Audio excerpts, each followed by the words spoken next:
Seorang wanita asal Ponorogo, Jawa Timur nekat merobohkan rumah yang sudah berdiri kokoh dan bagus dengan menggunakan alat berat.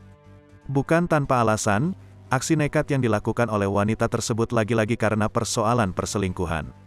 Suami wanita tersebut dikabarkan akan menikah lagi dengan selingkuhannya.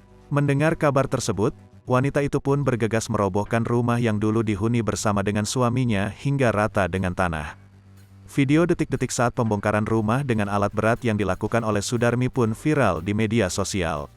Salah satunya seperti yang dibagikan oleh akun Instagram, @memomedos, Kamis, tanggal 3 Februari tahun 2022.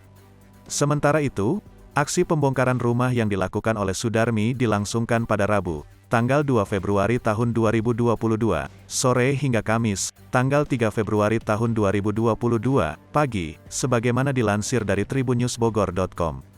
Aksi nekat Sudarmi menghancurkan rumahnya itu bukan tanpa alasan.